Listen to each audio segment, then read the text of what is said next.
Hello and welcome all to the 11th edition of webinar series with universities and on igniting young minds and rejuvenating rivers. This series is being organized by National Mission for Clean Ganga and organized by Epic News Network to engage the young generation and to sensitize them about the importance of rejuvenating rivers through various ways. Today, we have a very important theme of this webinar, which is wetland conservation. Let me just welcome all the eminent speakers present here today with us.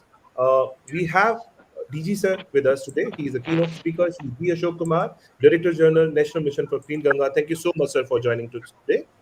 We have Shri Brijesh Sikka. He is the Senior Consultant, National Mission for Clean Ganga. He will also set the context of this entire webinar and also let us know about the wetlands and things. He is a consultant for river conservation and regulation. We have, thank you so much, Shri Sikka, joining for us today. We have Dr. H.N. Nagaraja. He is a Director General and ex-Vice Chancellor, Graphicera University, Dehradun. Thank you so much, Dr. Nagaraja, for joining us today. We have Professor Chandra Shekhar Dubey. He is the Vice Chancellor, K.R. Mangalam University, Gurugram. Thank you so much, Professor Dubey, for joining us today. We have Dr. S.P. Agarwal. He is the Vice Chancellor, Sai Nath University, Ranchi.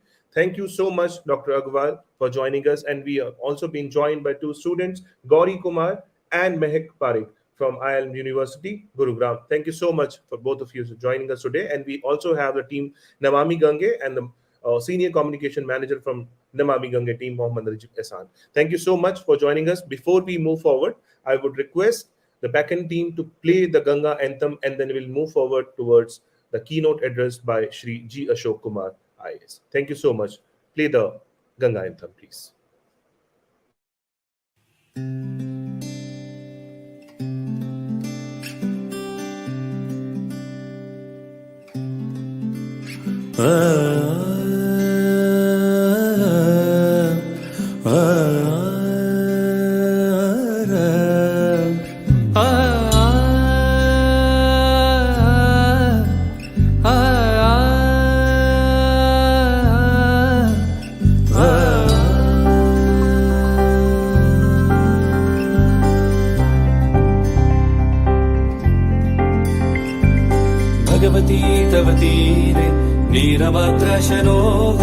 Bhagwati तव तीरे नीरमात्रशनोऽहम् विगत विषय तृष्णा कृष्णमाराधयामि विगत विषय तृष्णा कृष्णमाराधयामि सकल कलुषभङ्गे स्वर्ग सोपान संगे सकल कलुषभङ्गे स्वर्ग सोपान संगे तरल तर तरंगे देवी गंगे प्रसीदा प्रसीदा प्रसीदा प्रसीदा नमामि गंगे नमामि गंगे नमामि गंगे नमामि गंगे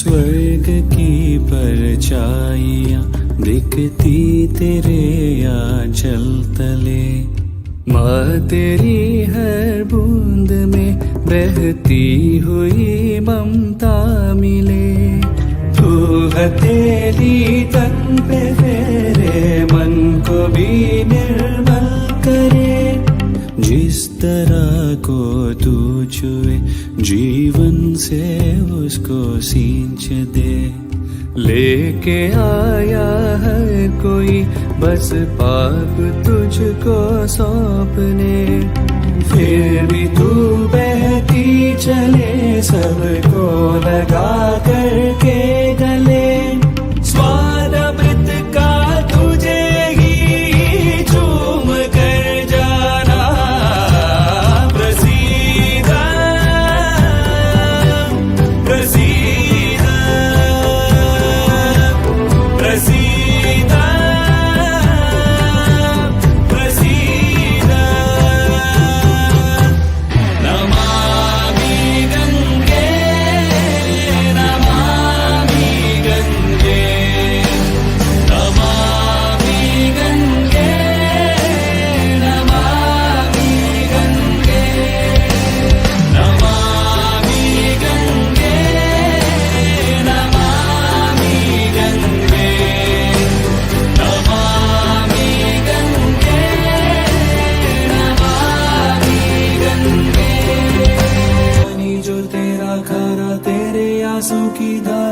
कैसे मैं देखूं संतान हो।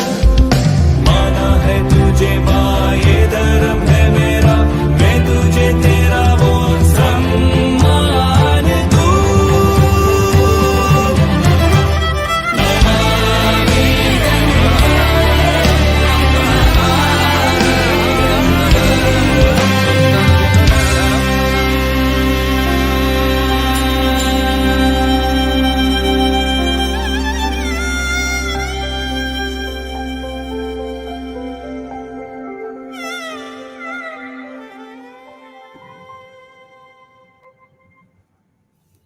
Thank you. So that was a Ganga anthem. Now it's time for the keynote address by Shri G. Ashok Kumar, Director General, National Mission for Clean Ganga. Over to you, sir.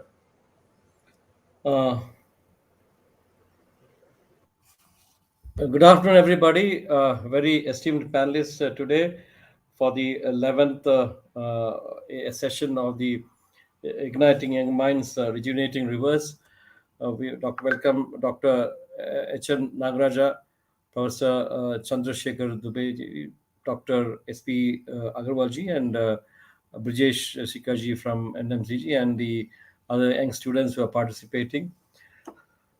This is indeed a very interesting topic today, because we had been from Namami Gange using this platform of the Igniting Young Minds for Rejuvenating Rivers as a way to get connected to the people, youngsters, particularly of the university. And we have had many university students, vice chancellors of various universities participating in the earlier sessions also. So welcome to all of you from the Namami Gange.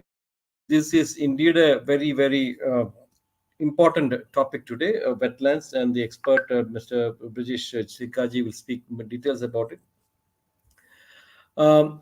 Probably the younger generation today is not aware of the importance of the wetlands, because the wetlands are very fastly disappearing in front of the world.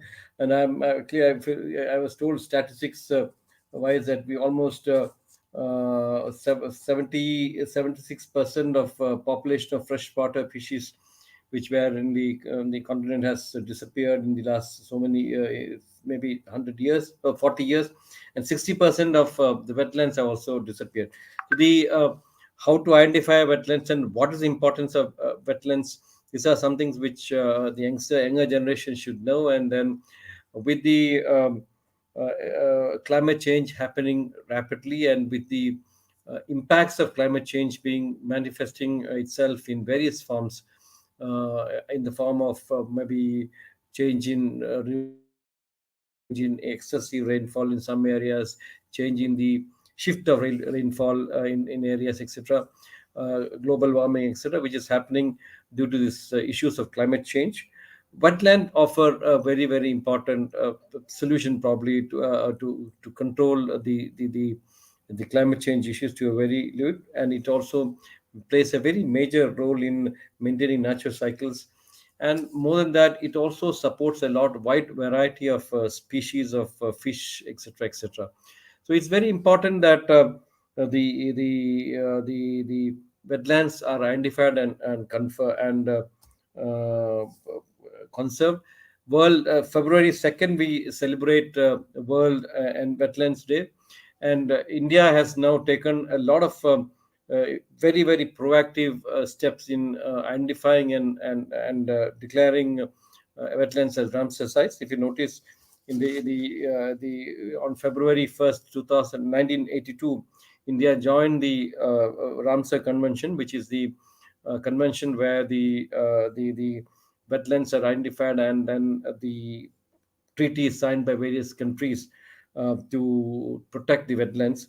So here ever since we signed the treaty on February 1st, 1982, we had identified many Ramsar sites.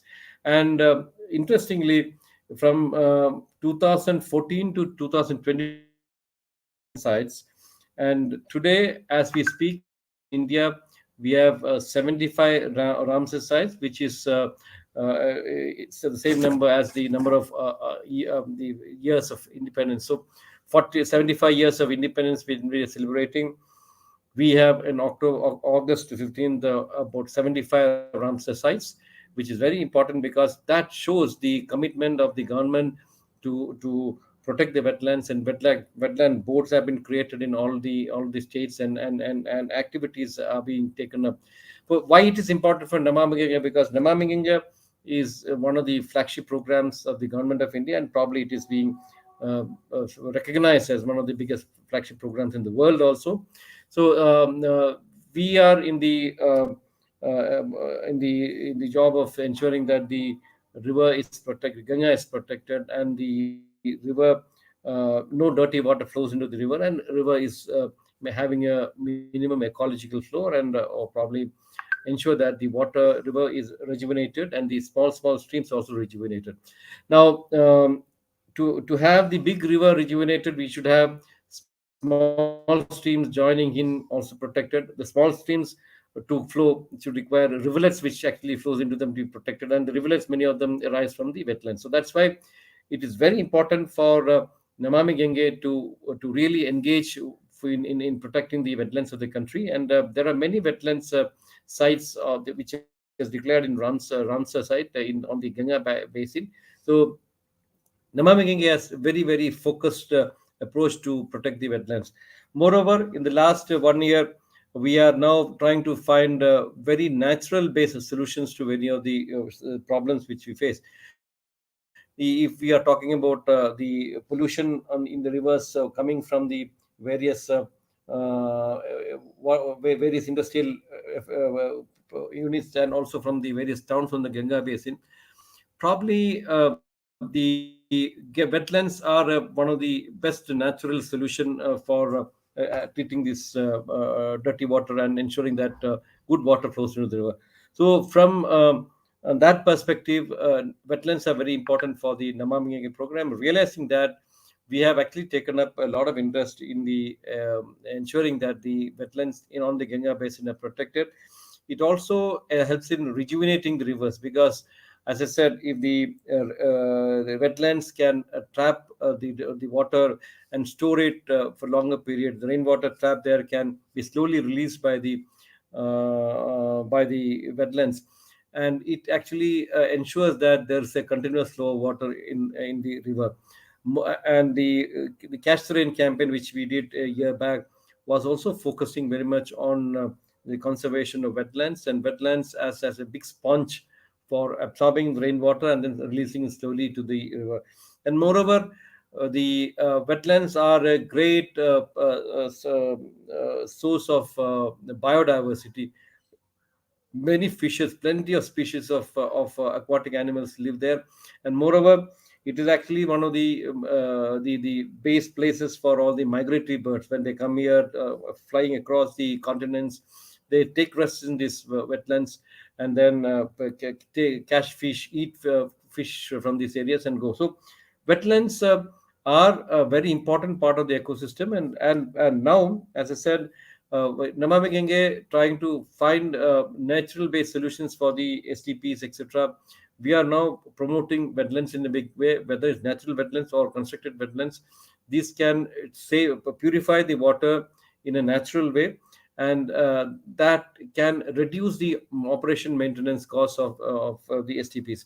The India, one of the biggest STPs in the I would say sewage treatment plant, natural sewage treatment plant, which we now call them as Nirmal Jal Kendras, because it actually purifies water. So the natural STP or natural Nirmal Jal Kendra is the East Calcutta Western, which is a very large area, and it actually purifies a lot of water from the Calcutta city and keeps the Ganga clean. So it's very essential that these type of wetlands are protected. The thousands of the species of animals which are on the Ganga, on the wetlands, are protected. And more important, these type of seminars will help us in joining and the young people to these wetlands. So I request all the youngsters who are listening to this program today or are participating in the program should visit at least one wetland in your every year. You should make a plan that you should visit a wetland and see how beautiful it is. The place in India has, as I said, 75 Ramsar sites itself. Even though we have more wetlands, we have 75 Ramsar sites, as small as zero point 0.2 square kilometer area from Himachal Pradesh to maybe thousands of kilometers, 16,000 or 17,000 square kilometer area of Sundarbans. Sundarbans is has a lot of tigers. The very majestic tigers are there. And so a lot of wildlife also happens to be in these areas. So I request the youngsters who are here in participation, they should also motivate your friends to visit the wetlands and propagate the importance of wetlands for river conservation and for water conservation, because water is going to be where more and more scarce and we require to store more and more water. So I congratulate the participants in this program and the senior professors and vice chancellors of the universities who would be giving their talk. I'm eager to listen to them, and I am sure that their inspirational leaderships in their colleges and in their universities would encourage more and more people to participate in such programs, and also in ensuring that the wetlands around their areas are conserved. Thank you. Thanks a lot. Thank you so much, sir, for explaining us the importance of wetland, why they are an important part of the environment and must be preserved, and how wetlands can also help to mitigate the impact of the climate change. Thank you so much, sir, for explaining this. Now, I would request Shri Brijesh Shekhar, he is a senior consultant, National Mission for Clean Ganga, to give a little bit context about the said topic. Over to you, sir. Yeah, thank you. Thank you, Mr. Arora. Good afternoon, DG sir, Dr. Nagaraj, Professor Dubey, and Dr. Agarwal. DG sir has already made my task much easier by giving a lot of context in his opening remarks. However, I'll take you through a short presentation on the initiatives and challenges in wetland conservation in India, which will set the tone for the panel discussions. Can we start the presentation, please? Yeah. Next one, please. Next one, please. Yeah. Wetlands. What are wetlands? They are basically ecosystems located at the interface of land and water, which are characterized by temporary or permanent inundation. They have hydric soils and hydrophytic vegetation. Vegetation which is basically within the aquatic system. And you have man-made wetlands, be it reservoirs, dams, you have natural lakes, marshes, swamps, oxbow lakes, river floodplains, estuaries. These all form part of the wetlands. Next one, please. As has already been told by DG sir, wetlands, they are the lifelines of our society. They provide water and food security. They regulate the water regimes, be it groundwater recharge or be it increasing the base flow in the rivers. They buffer extreme events as floods and storm. This is becoming very, very important in the context of climate change, and we have seen recent floodings in mega cities like Chennai and recently in Bangalore. Wastewater treatment, they help in wastewater treatment.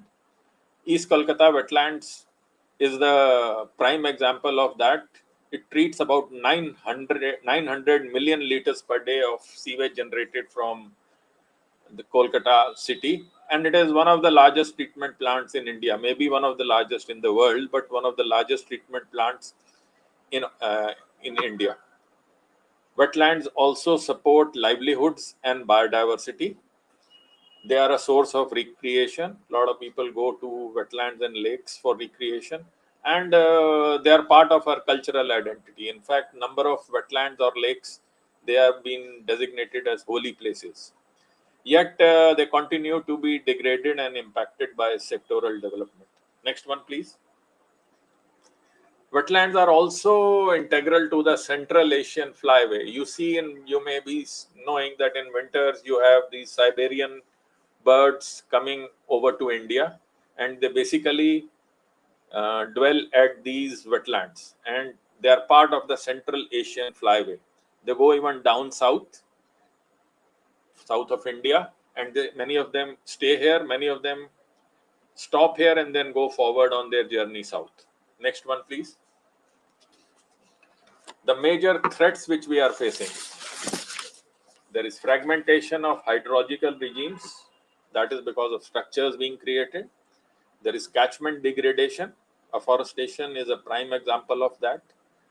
Conversion of wetlands for alternate use, be it construction for buildings in urban areas or for agricultural in rural areas. This is one of the biggest threats to to wetland conservation. Pollution. There is over harvesting of resources. Wetlands provide a lot of resources to us. As livelihoods are dependent on them, sometimes there is over harvesting of resources, fish and other aquatic animals, which results in the total change of character and degradation of the wetlands. And invasive species are also becoming more and more predominant. Next one, please. As has already been told, the loss of wetlands is faster than that of the forest. The Global Wetland Outlook report, which was published by the Ramsar Secretariat in 2018, in that it was mentioned that 35% of wetlands where data is available have been lost since 1970. And this pace of degradation and loss has accelerated in the recent past. And to set it in the right context, the rate of loss is 3 times greater than the loss of that in forests. Next one, please.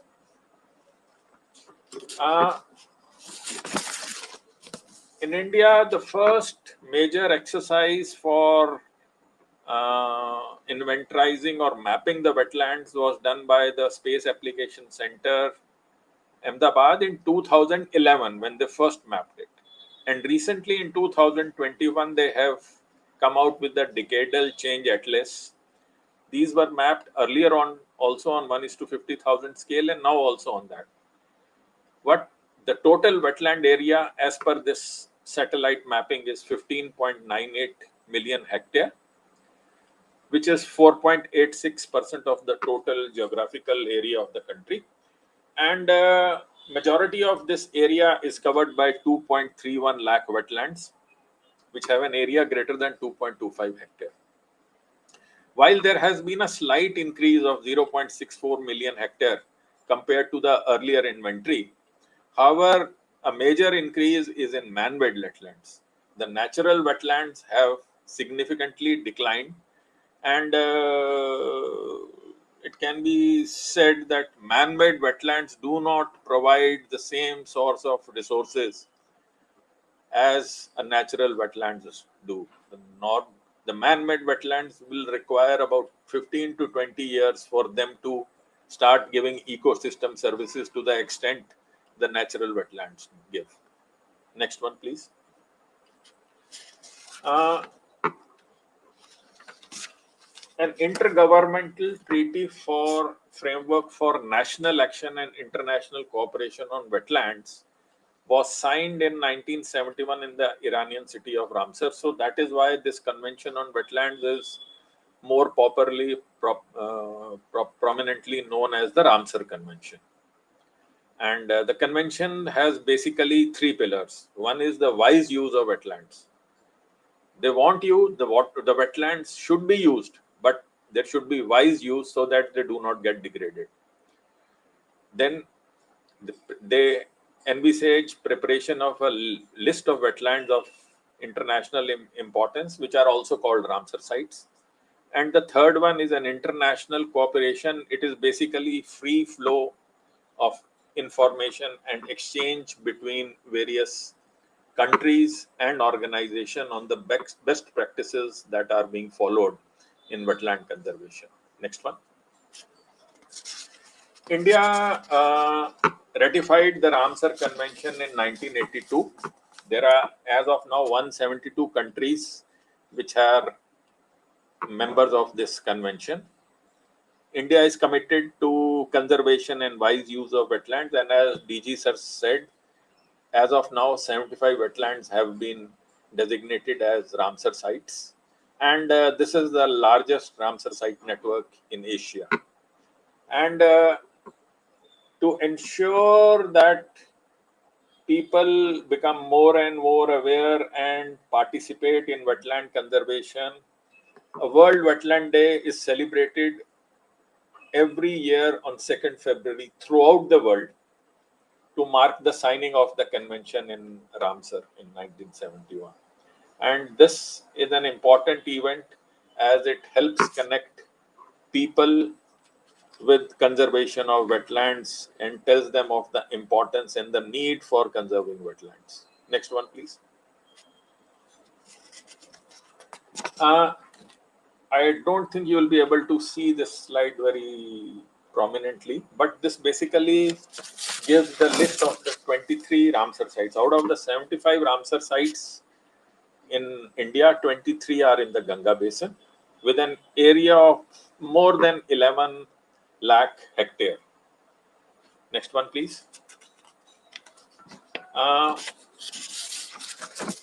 The regulatory framework is there in place for conserving wetlands.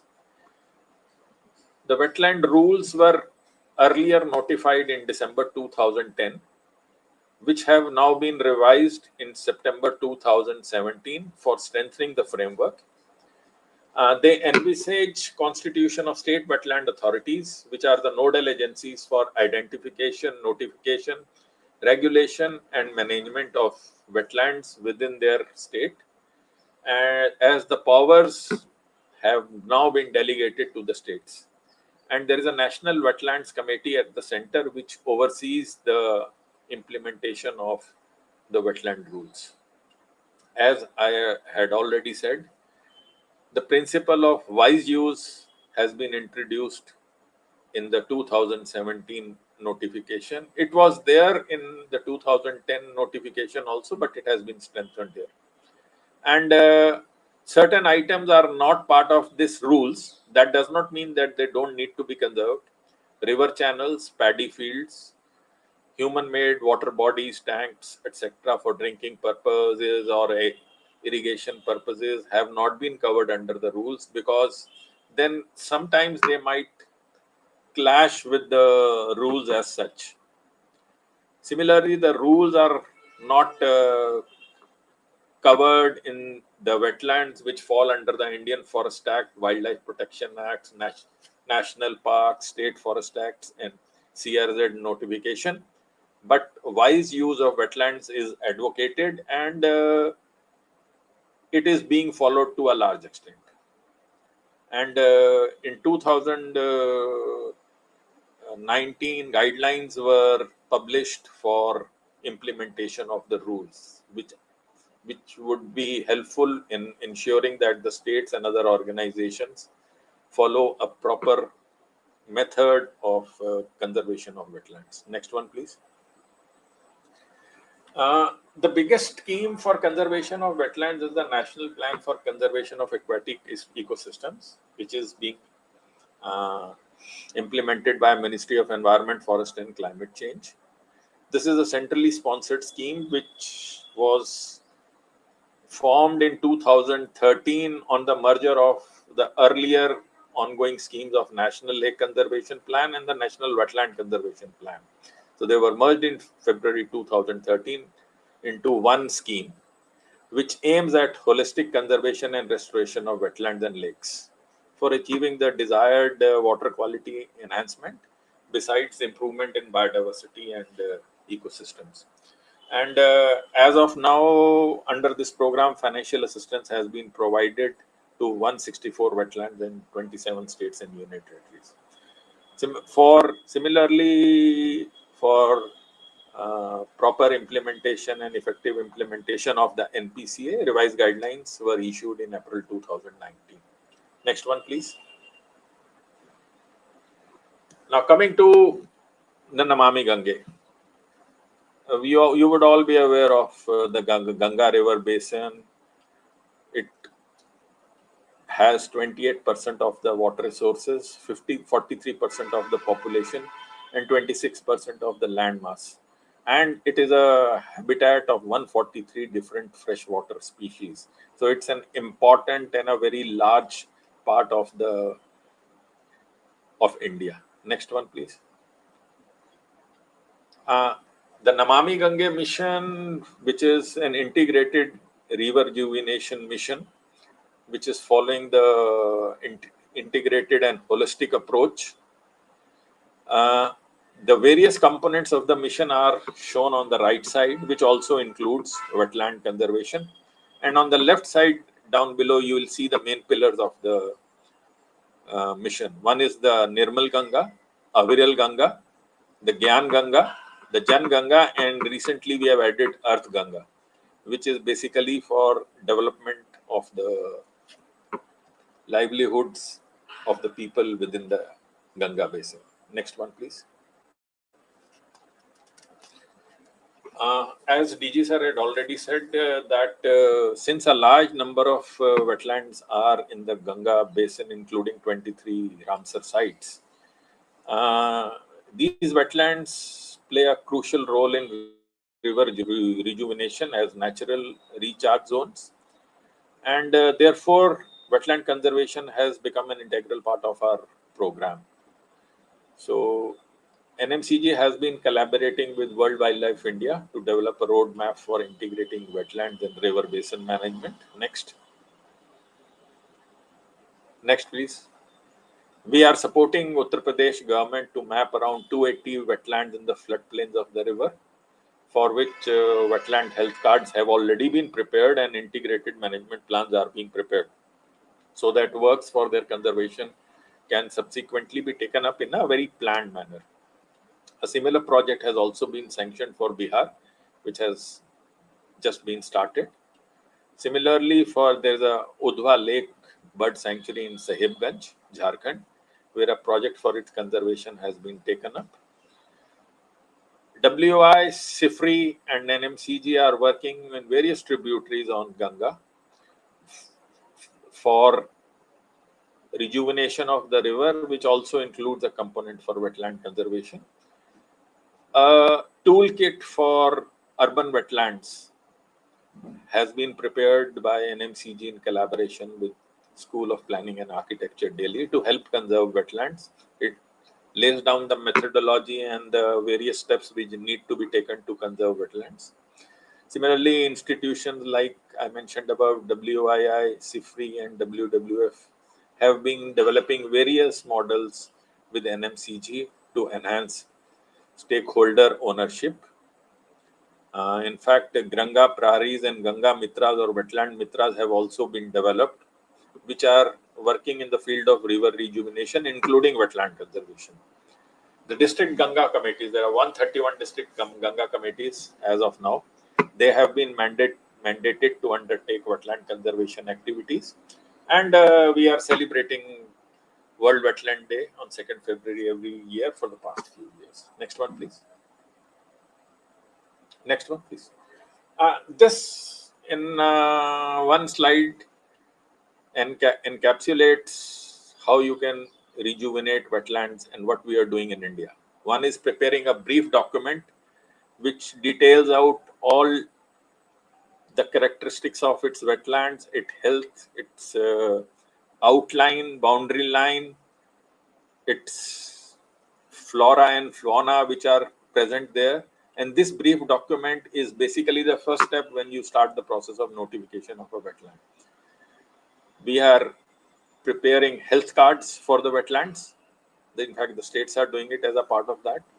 Wetland Mitras, a network has been formed which will help conserving wetlands at the local level. And ultimately, all these should lead to preparation of integrated management plans which should be implemented for conserving the wetlands. Next one. Next slide, please. Now, in the end, I'll just like to list some key issues and action points which are necessary for wetland conservation. As you know, water and land, they are the two key constituents of wetlands are basically state subjects. So states need to be more committed and proactive in taking up wetland conservation. The regulatory framework, the wetland rules, unfortunately, there has not been a very concerted action on the part of the states. They need to be more proactive to take up wetland conservation. And the state wetland authorities, although they have been formed in all the states, they need to be adequately strengthened and operationalized so that they can do their work in an efficient manner. Third is adopting integrated approaches to wetland conservation, including finalization of integrated management plans. There is a strong need for institutional mechanisms to be developed and further strengthened for implementation. In some places, you will find the state forest departments are taking up works. In the urban areas, it's basically the municipal corporation. Somewhere it's the Delhi Jal boards. You need all these institutions to be strengthened to take up wetland conservation. And specific action-oriented programs also need to be taken up at district level, which we have initiated in the Ganga plan, which will contribute to the Jal Shakti Abhiyan and the Catch the Rain campaign. Next one, please. And I come to the last slide. Encroachment of urban water bodies requires more focused attention because that is where there is maximum pressure on converting the wetlands for other alternatives. And like I said, the loopholes which are there for conversion of wetlands, they need to be plugged. Community participation and awareness needs to be strengthened. There needs to be a synergy between various central and state schemes on wetland conservation because many ministries are doing this work and states are also doing these schemes. There need to be more synergy so that we have more focused and better results. And my last point is there is also a need to tap CSR funding for wetland conservation because I have found that the private organizations are very much sensitive to this needs, especially now in this climate change scenario. And if we are able to get better projects for them, they will be more than happy to fund us through their CSR activities. Thank you. Thank you. Thank you, Sikaji, for explaining and walking us through the various aspects of wetlands in India and the initiatives being taken up by the National Mission for Clean Ganga to conserve them. I'm sure you rightly said that the wetlands are very important features in the landscape that provide numerous beneficial services for people, the aquatic ecosystem, as well as the wildlife. I'm sure this information will definitely help others to learn about the wetland scenario in India faster. And also, you told about the ways to conserve them. Thank you so much for explaining it so well. Now it's time to move further to our next speaker. He's Dr. H.N. Nagaraja, Director General and ex-Vice Chairman, Graphic Era University from Dehradun. Over to you, sir, for the views. Over to you. Sir, you are on mute. Requested, please unmute. Yeah. Good afternoon to all of you. Good afternoon, sir. Respected DG of NMCG, Shri Ashok Kumarji, panelist Professor Dubey, Agarwal, or Brijesh Sikkaji, and all of the other members who have connected, even the members from APEC. It's indeed my proud privilege to join in this particular activity. So far we were listening to Shri Ashok Kumarji as well as Shri Brijesh Sikkaji. At the very outset, I congratulate the ministry, the central government, particularly for having taken this particular task of cleaning Ganga in the year 2014, and subsequently this particular mission, Namami Ganga project, has been taken, and all the people who are working in this particular field so as to clean Ganga.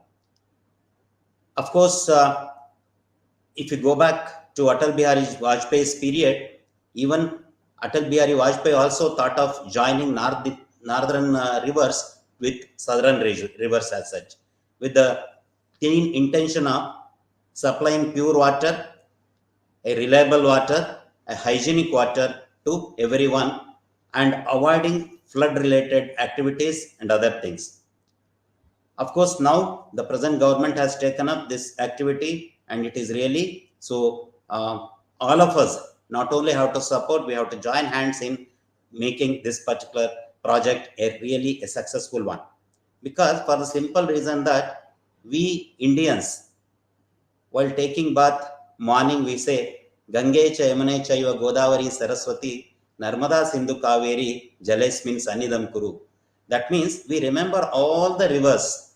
So that means right from our ancestor period, we worship rivers, we worship water. So now, of course, Ganga is one such river. All these rivers are treated as goddess. So because it is without water, we cannot live also. That is also true. And when that is the case, it is our moral duty and responsibility to maintain it and to keep it intact. But it is not happening. As my predecessor has already talked, so the global warming, for example. So now what is happening? The land is getting polluted, air is getting polluted, water is getting polluted due to factories, due to transportation, due to vehicles and all, due to chemicals, fertilizers which we are using for agriculturing. So for each and everything, all these are leading to spoiling of land, water, air, etc. Ultimately, what's happening? It has converted into the carbon dioxide formation, ultimately greenhouse effect, global warming, and we are facing one or the other problem. In addition to that, already the existing river like Ganga, which is also getting polluted by so different ghats, so this crematorium, okay, similarly the effluent let out to the river. So all these things, as Mr. Shekhar has just now told, it is really very pathetic and very painful to hear that 35% of the wetlands are almost vanished. It is almost equal to 3 times the forest, that is deforestation. So 3 times it is happening. If it continues, so as expected by 2050, so there may not be rivers, or because of glacier melting and all, so the water level in the ocean will rise. Ultimately, most of the countries will merge. All these things, one or the other, disasters only will take place. So that is why this particular step of cleaning Ganga, providing hygienic water, all these things is really an appreciable activity, and all of us have to support.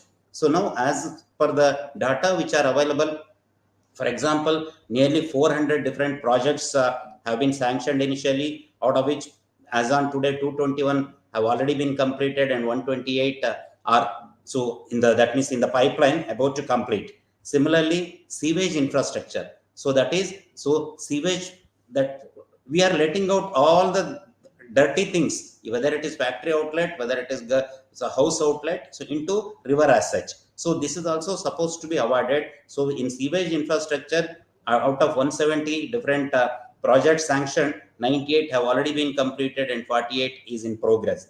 Similarly, as I told you, ghats. In Varanasi alone, a single city, so there are 88 ghats all along the Ganga river as such. So these ghats, and ultimately there used to be the dead bodies and all other dirty things used to be led to river as such. So now, because of which, so if we drink such water, so naturally we will be habituated to or we will be ratherly diseased. So will automatically enter into one's human body as such. Similarly, the same water, if it is utilized for agriculture product, the agriculture products are also getting spoiled. So all these things, that's why even in ghats and cremation yard also the maximum activities are going on to avoid all the dirty things. That is 99 different projects were sanctioned, out of which 71 completed and 16 is in progress. So like that, so these are all, and even the cleaning of water. So the water should be as clean as possible. So even the cleaning of water also different projects are going on.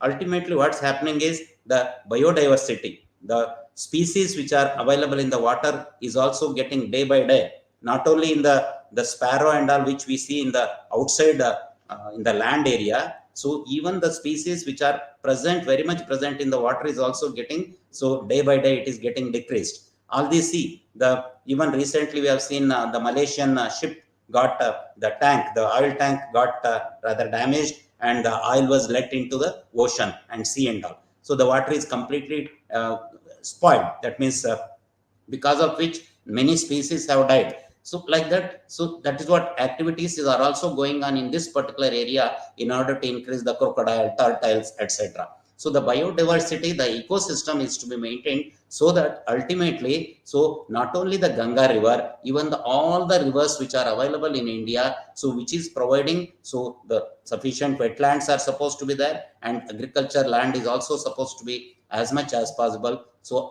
in this particular area, we have to think of, and we have to join hands in contributing for the betterment of not only this Ganga river. Of course, this particular mission is purely for Ganga, because it is covering, so right from Rajasthan, Haryana, Delhi, Punjab to here, so Uttar Pradesh, UK, Bihar, and up to West Bengal. So almost all the states, as it is shown in the video previously, so almost one third of the entire country is covered by this Ganges. So this particular area is to be kept clean, neat, etc., so that ecosystem, balance system can be maintained, so that we can avoid many damages caused to man, materials, and species and all. So with this, so I wish that so all of us will contribute, and the government and the agencies which are contributing in this particular area, in this particular direction, will definitely be successful in the days to come. And any contribution from Graphic Era deemed to be university, from the student side or from the management side, we people are ready to contribute,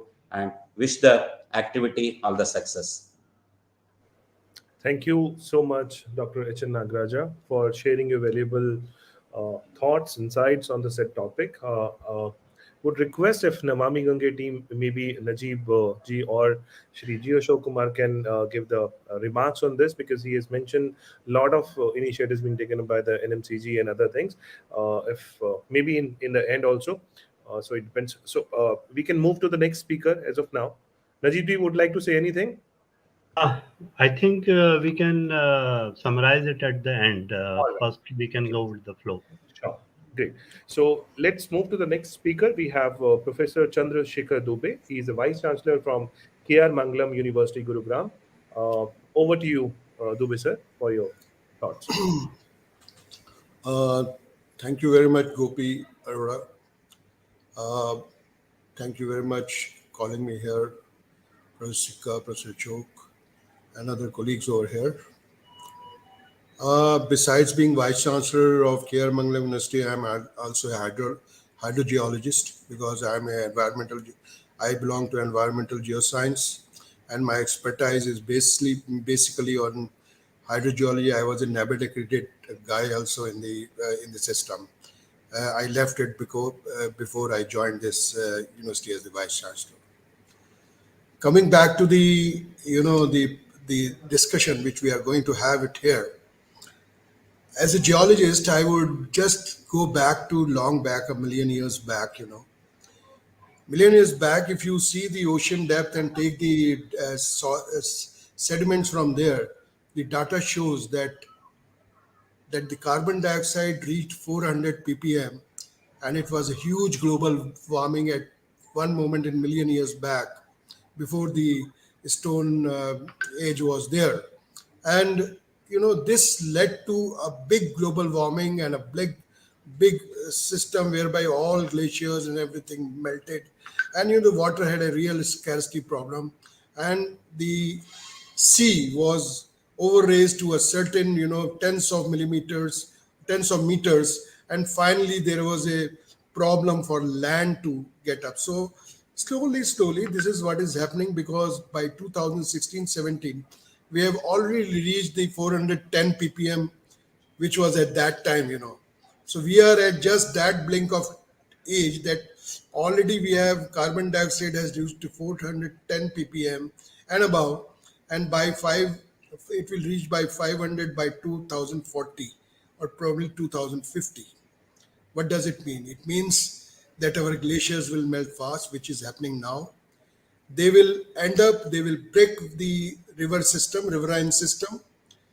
The rivers will finally become from perennial to seasonal because of the cutting, removal, going the glaciers receding and the rivers cutting, because the mountains, Himalayas, and the other mountains, wherever you go to western side or the eastern coast or west coast, or there are mountains.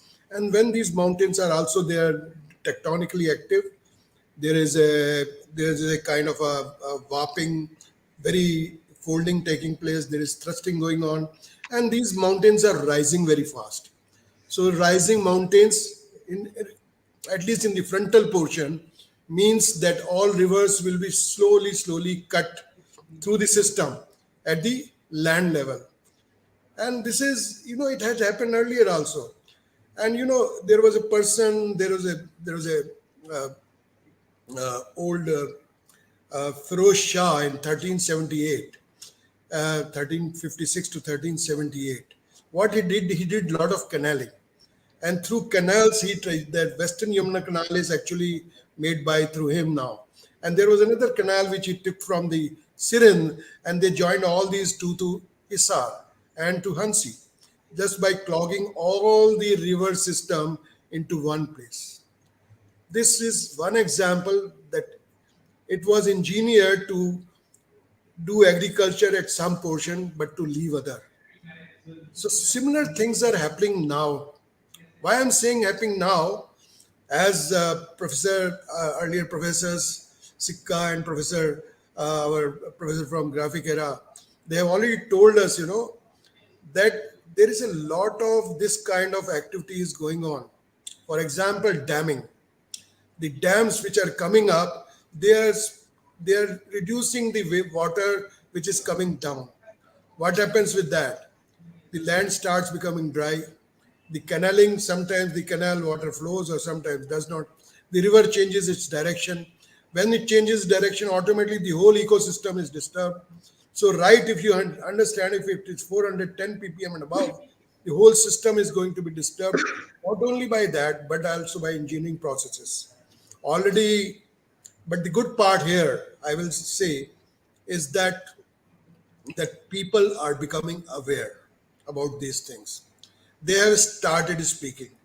Take example of Beel village in Assam. Take example of Goa, 𝐸𝐶𝐧 problems.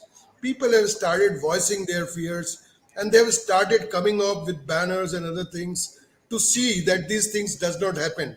Like I told of the Beel, they were prepared, they were aligning a railway track on the same wetland.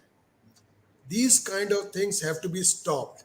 And for them, awareness, not only to the villagers, through the students, because I am a vice chancellor, I feel like through these students, through their social outreach processes, through the training in the social outreach, we should train them for these things. We should tell them, like Professor Sikka has today told, that what are wetlands, how they are formed, these things should go in the minds of people near the wetlands.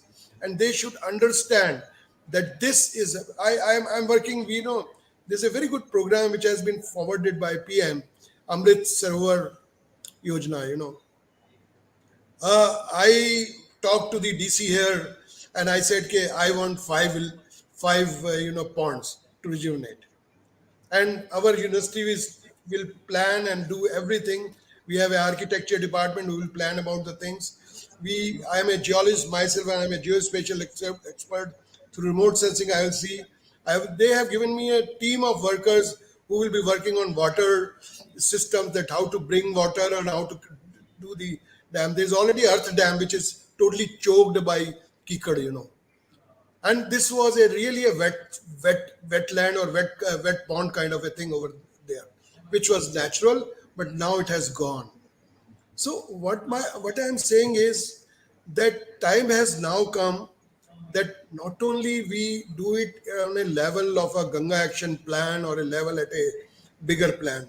There should be plan for the universities to come forward for the social outreach programs, as we are doing here in the university, to meet meet the like I have it in a Ghamroj village. There is a village called as Ghamroj. There you have this kind of problem coming up. To meet people, to tell them, to bring them as a picnic spots, to make rejuvenate these kind of ponds, wetlands, water river systems, and especially to see.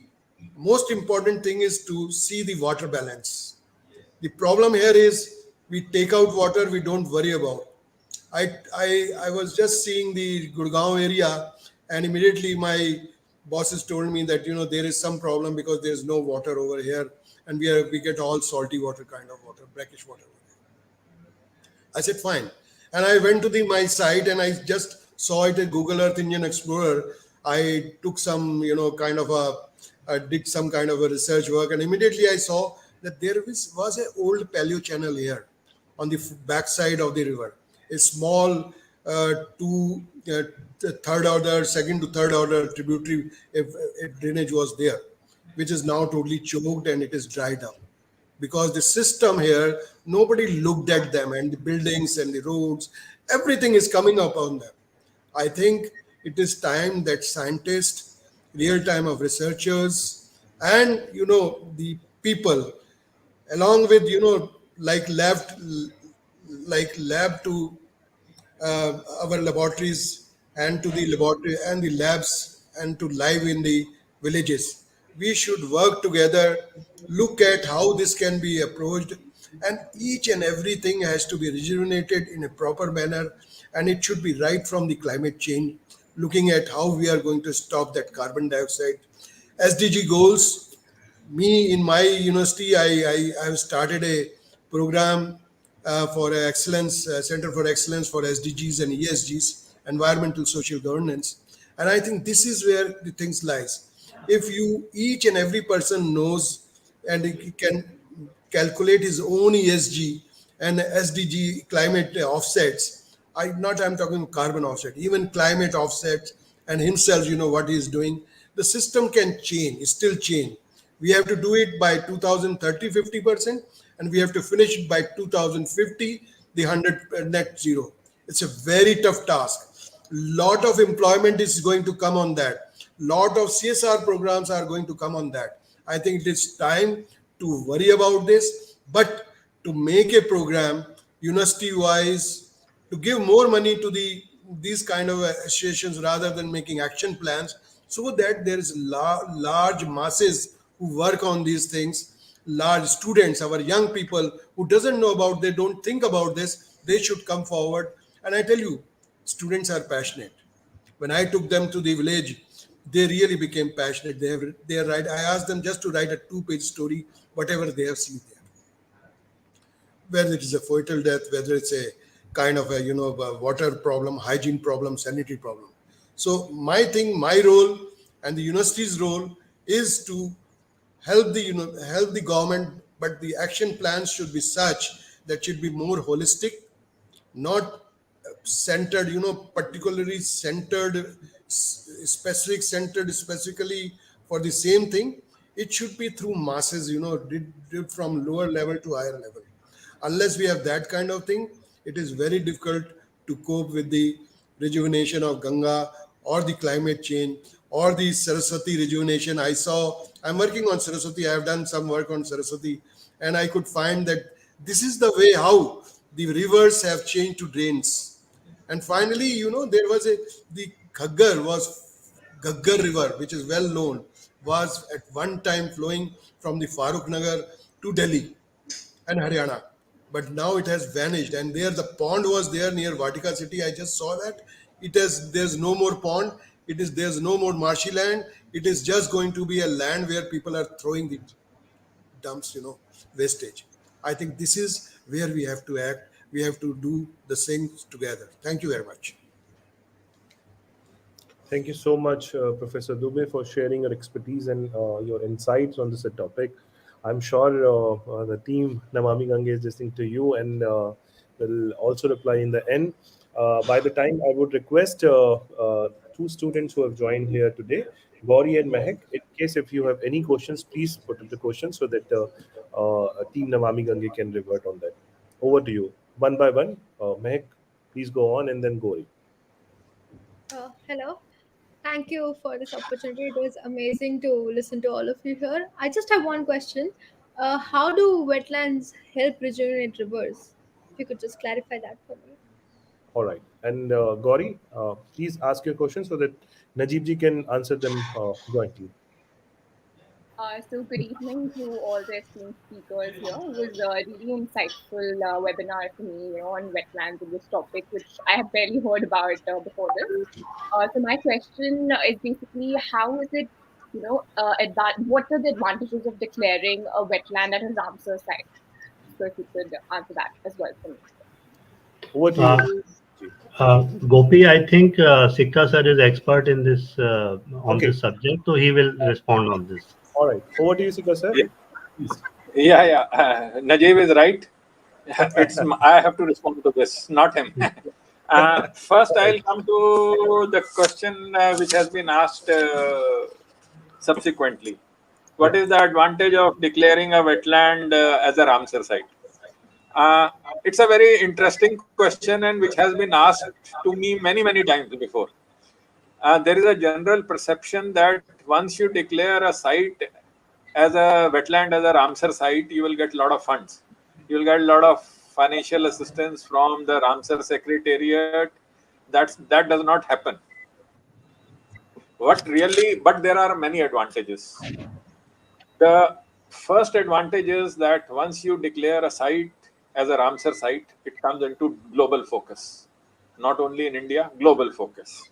So it encourages both the governments, central, state, local, to conserve the wetland. They are under more pressure to conserve the wetlands.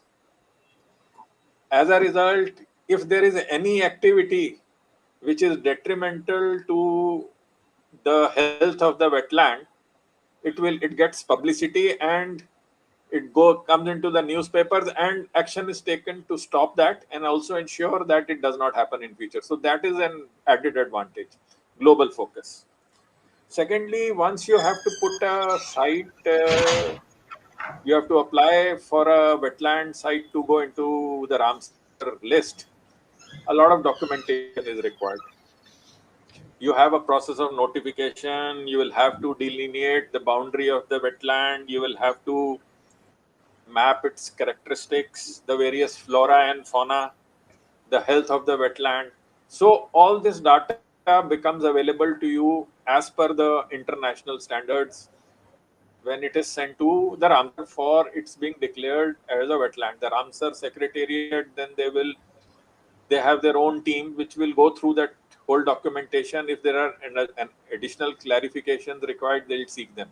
So a lot of data gets generated, actual data on the ground. So ultimately, when you start the process of conserving the wetland, preparing the integrated management plan for its conservation, all this data is helpful, and you can prepare the plan much more quickly and then start implementation of the remedial action. Another advantage, once it is a Ramsar site, means it is a site of international importance. So budgets, allocation, whenever they are done, Ramsar sites get priority.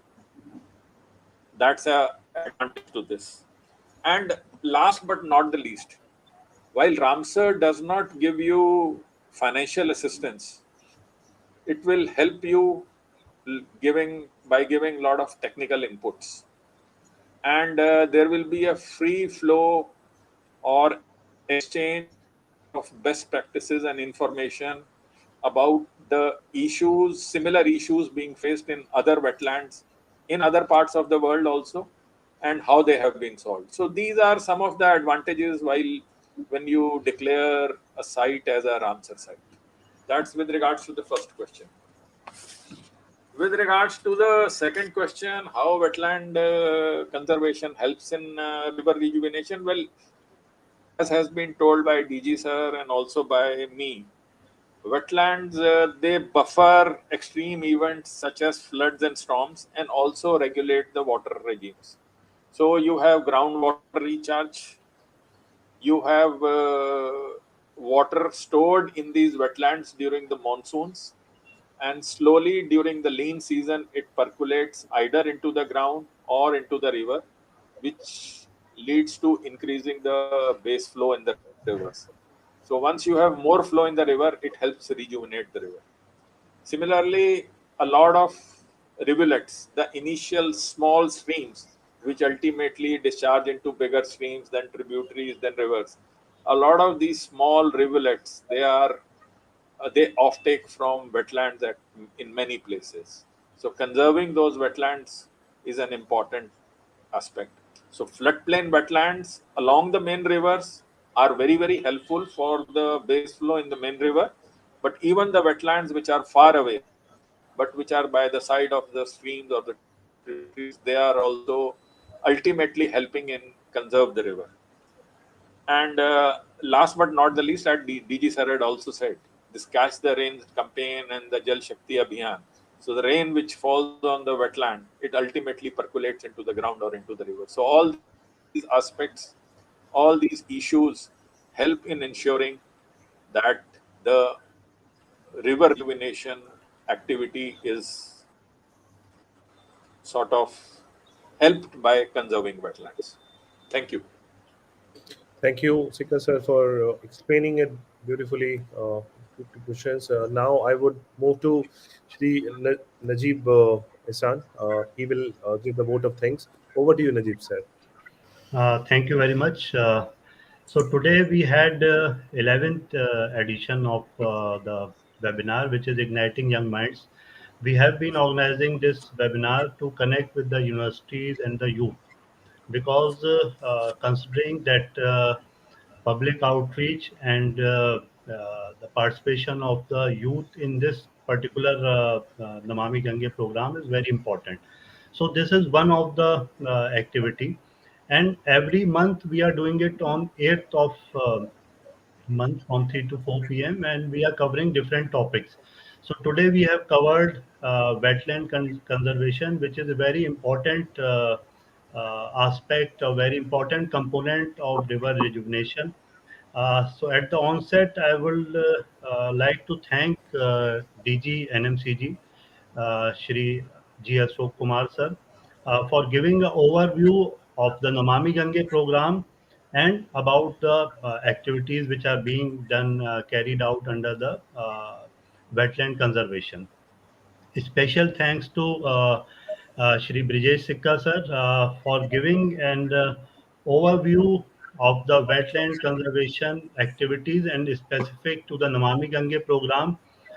He is having a vast experience in river rejuvenation activities and presently we are doing to save the wetlands or to create the wetlands in the Ganga basin that has been explained by him very well. Uh, I am immensely thankful to the Vice Chancellor Dr. H.N. Nagaraja from Graphic Era and Professor C.S. Dubey for raising issues related with water river rejuvenation. As we have discussed in today's deliberation regarding what are the pollution sources and how we are trying to conserve the particular aspect of Aviral Ganga. So all these things are being done under different components of the Namami Gange program, and Namami Gange program is doing activities which are related with sewerage treatment as well as riverfront development, pond rejuvenation. So all these activities in combination are taken into for the Namami Gange program to take it forward. Uh, I'm also thankful for the enthusiastic participation of the youth to the students of the IILM University for joining in today. And apart from I'm also thankful to the uh, our partner APAC News Network, and also those who have joined online on the channel to see this live, and that too on the weekend. So I am thankful to them. And again, we are going to meet on next month at 8th of the next month. So I will request all of you to join again for this informative session. Thank you very much on behalf of NMCG. Thank you very much. Namaskar. Thank you. Thank you. Thank you. Thank you. Thank you. Thank you. Thank you.